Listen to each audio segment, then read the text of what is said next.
माँ, तुम फिर से मेरी अलमारी में क्या ढूंढ रही थी? काजल की तीखी आवाज़ रसोई में गूंजी, जहाँ रत्ना जी पुराने लकड़ी के चूल्हे पे रोटियां बेल रही थी। उसका लहजा ऐसा था मानो हर शब्द में जहर घुला हो। रत्ना जी ने सिर उठाया। उनकी थकी हुई आंखों में थोड़ी सी बेचैनी थी।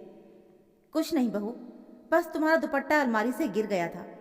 मैंने उसे तय करके रख दिया है। काजल ने नाक सिकोड़ी और तंज कसते हुए कहा। हाँ, हमेशा यही बहाना। गांव से आई हो तो क्या समझती हो, मुझे नहीं पता? मेरी चीज़ों पर तुम नज़र रखती हो।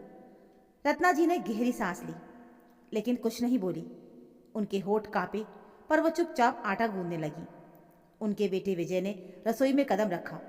उसका चेहरा थकान से भरा हुआ था। क्या हुआ काजल, क्यों चिल्ला रही हो? काजल ने गुस्से में कहा। तुम्हारी माँ को समझाओ विजय, हर वक्त मेरी चीज़ों में ताक झांक करती रहती हैं। मैं थक गई हूँ। विजय ने रत्ना जी की तरफ देखा। उसकी आंखों में गुस्सा और बेचैनी थी। माँ, कितनी बार कहा है, काजल की चीज़ों से दूर रहा करो। मुझे हर बार शर्मिंदगी क्यों उठानी पड़ती है? रत्ना जी ने कहा। बेटा, मैंने कुछ नहीं किया है। रत्ना जी की आवाज़ में दर्द था, लेकिन विजय ने उनकी बात को अनसुना कर दिया। माँ, तुम हमेशा बहाने बनाती हो। मैं सब ठीक कर दूंगा, तुम चिंता मत करो। उसका गुस्सा रत्ना जी के लिए नया नहीं था। शादी के बाद से विजय बदल गया था।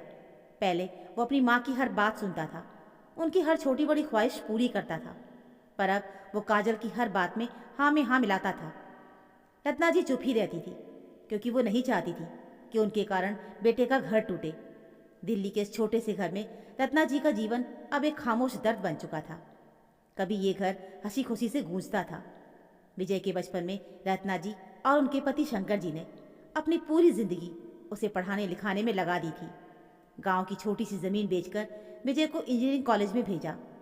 शंकर जी की मृत्यु के बाद रत्ना जी ने अकेले ही विजय की पढ़ाई पूरी करवाई थी। अपनी साड़ियाँ बेची, पड़ोसियों से उधार लिया और रात रात भर सिलाई करके पैसे जोड़े। आज विजय एक बड़ी सी कंपनी का मालिक था। उसकी गाड़ियाँ, बंगला और काजल के महंगे महंगे गहने शहर में चर्चा का विषय थे। पर रत्ना जी, जो कभी इस घर की रीढ़ थी, अब एक कोने में सिमट चुकी थी। काजल का व्यवहार दिन पर दिन और तीखा होता गया। माँ जी, ये पुराने कपड़े पहनकर घर में मत घूमो, लोग क्या कहेंगे? मेरे दोस्त आएंगे तो क्या सोचेंगे? या फिर तुम्हें खाना बनाना नहीं आता?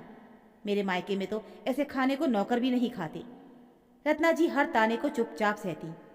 वो रात को अपने छोटे से कमरे में बैठकर पुरानी तस्वीरें देखती।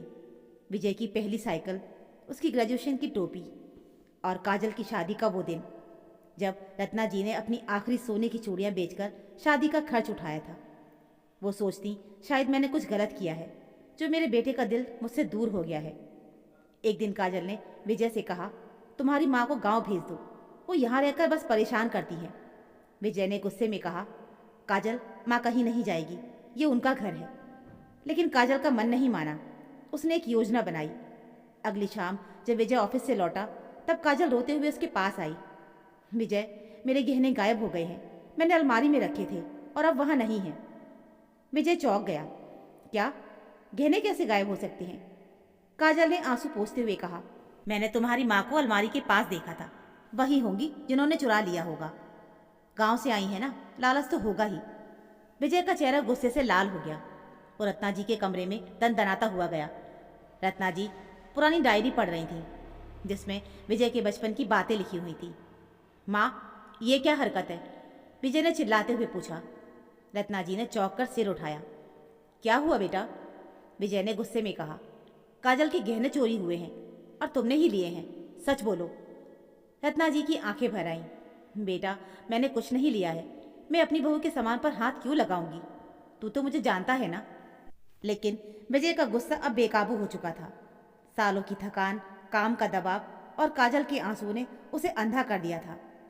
माँ, तुम हमेशा झूठ बोलती हो और काजल को परेशान क्यों करती हो? ये कहते हुए उसने रत्ना जी को धक्का दे दिया।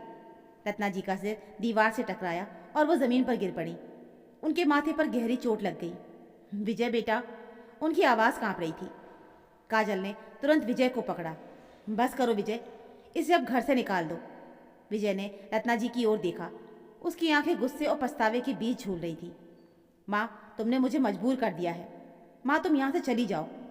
काजल ने रत्ना जी को कमरे में बंद कर दिया। रात भर रत्ना जी रोती रही। उनके सीने में तेज दर्द उठ रहा था। वो पुरानी तस्वीरें लेकर सीने से लगाए हुए बुदबुदाती रही कि विजय, मैंने तुझे जन्म दिया है, तुझे पाल पोस कर बड़ा किया है, और आज तूने मुझ पर हाथ उठा दिया। सुबह काजल ने दरवाज़ा खोला और ठंडे लहजे में कहा, जाओ जहाँ जाना है, तुम्हारे बिना हमारा घर बेहतर रहेगा। रत्ना जी ने कांपते हाथों से अपना छोटा सा बैग उठाया। उसमें बस कुछ पुरानी साड़ियाँ, विजय की तस्वीर और वो डायरी थी। वो चुपचाप घर से निकल गईं। बस स्टैंड पर रत्ना जी बस में बैठी। गांव की बस थी जो उन्हें उनके पुराने घर ले जाएगी। रास्ते में उनकी तबीयत बिगड़ने लगी। सीने का दर्द असहनीय हो गया था।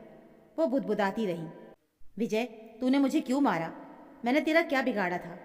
बस में बैठे लोग उन्हें देख रहे थे, लेकिन कोई भी मदद के लिए नहीं आया। गांव पहुंचकर रत्ना जी अपनी पुरानी सहेली सीता जी के घर गई। सीता जी ने उन्हें देखा तो वो दंग रह गई। रत्ना दीदी, क्या हाल बना लिया है आपने? चेहरा सूजा हुआ, माथे पर चोट, आंखें लाल हैं, क्या हुआ? रत्ना जी रो पड़ी। सीता, मेरे बेटे ने मुझे मारा है और बहू ने गहने चोरी का इल्ज़ाम मुझ पर लगाया है, जबकि मैंने कुछ नहीं किया, पर वो लोग नहीं माने। सीता ने उन्हें गले से लगा लिया और कहा कि चुप हो जाओ दीदी, मैं डॉक्टर को बुला देती हूँ। डॉक्टर ने जांच की और कहा, इन्हें दिल का दौरा पड़ा है, तुरंत इन्हें अस्पताल ले जाओ, नहीं तो। रत्ना जी को तुरंत अस्पताल ले जाया गया, लेकिन उनकी हालत बिगड़ती चली गई और वो कोमा में चली गई। सीता जी ने विजय को फ़ोन किया, लेकिन विजय ने गुस्से में कहा कि माँ अब मेरे लिए मर चुकी है। इधर विजय के घर में सब कुछ सामान्य लग रहा था। काजल भी बहुत खुश थी, क्योंकि घर में अब सब कुछ ठीक था, कोई ताक झाँक करने वाला नहीं था। लेकिन विजय को कुछ बेचैनी हो रही थी। उसे अपनी माँ की बातें याद आ रही थी कि कैसे वो रात रात जागकर उसे पढ़ाती थी, कैसे अपनी साड़ियाँ बेचकर उसकी फीस भरती थी। एक रात वो काजल की अलमारी खोलने गया, क्योंकि उसे शक था कि तभी अलमारी के पीछे से एक पुराना बैग गिरा। उसमें काजल के गहने थे और साथ में रत्ना जी की एक पुरानी डायरी। उस डायरी में लिखा था, मेरे बेटे विजय, मैंने अपनी ज़िंदगी तुझे दी है, मैंने तेरे लिए सब कुछ कुर्बान किया है। अगर कभी मैं तुम्हें गलत लगूं तो बस इतना याद रखना, मैंने तुझसे सच्चा प्यार किया है। विजय का दिल बैठ गया। उसने काजल को जगाया और कहा कि ये गहने यहाँ कैसे? तुमने माँ पर इल्ज़ाम लगाया है। काजल हकरा कर बोली, मैंने बस मजाक किया था, मैं नहीं चाहती थी कि वो यहाँ रहें। विजय का गुस्सा फूट पड़ा। मजाक? तुमने मेरी माँ को चोर कहा, मैंने उन्हें मारा और घर से भी निकाल दिया। उसका दिल टूट गया, पैरों तले से ज़मीन खिसक गई। वो दौड़ा दौड़ा गांव की ओर भागा। रास्ते में विजय रत्ना की हर बात याद कर रहा था, उनका प्यार, उनकी कुर्बानी। वो सोचता रहा कि मैंने अपनी माँ को कैसे मार दिया, मैंने उनकी बात क्यों नहीं सुनी। गांव पहुंचकर वो सीता जी के घर गया और कहा कि माँ कहाँ है। सीता जी ने रोते हुए कहा कि वो अस्पताल में है, आज उनकी हालत बहुत ख़राब है। तब विजय अस्पताल की ओर भागा। रत्ना जी बिस्तर पर थी, मशीनों से जुड़ी उनकी सांसें धीमी थी।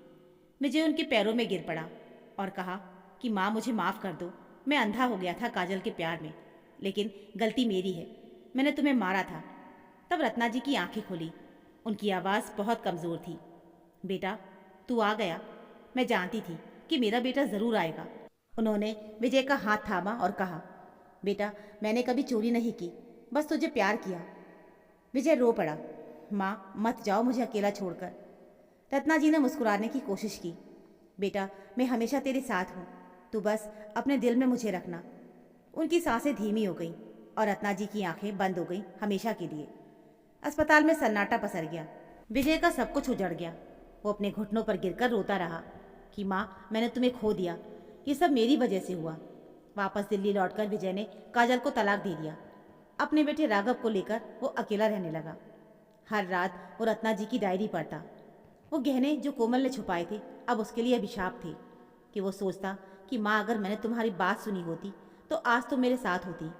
हर दीवारी पर वो एक दिया जलाता और रत्ना जी की तस्वीर के सामने माफ़ी मांगता, लेकिन अब वो दिया सिर्फ रोशनी देता था, वो गर्मी नहीं जो रत्ना जी का प्यार देता था। दोस्तों, ये कहानी हर उस बेटे की है जो अपनी माँ की कीमत तब समझते हैं जब उनकी माँ इस दुनिया से चली जाती है और प्यार की कीमत आंसुओं से चुकानी पड़ती है। दोस्तों, माँ कभी गलत नहीं होती, वो हमें सीख देती है, समय देती है और अपनी ममता से हमारे जीवन को संवारती है। दौलत, शौहरत की चमक हमें बहका सकती है, लेकिन असली सुख घर और रिश्तों में ही मिलता है। कभी कभी जो रिश्ते हम पराये समझते हैं वही हमारे जीवन की असली खजाने होते हैं। कभी देर ना करें, अपने प्रियजनों को समय दें, क्योंकि माँ का आशीर्वाद और सच्चा प्यार जीवन का महानतम सुख है। तो दोस्तों, आपकी क्या राय है इस कहानी पर, हमें कमेंट बॉक्स में ज़रूर बताइएगा। और चैनल पर अगर नए हो तो चैनल को सब्सक्राइब ज़रूर कर दीजिएगा। मिलते हैं फिर एक और नई कहानी के साथ। तब तक के लिए धन्यवाद।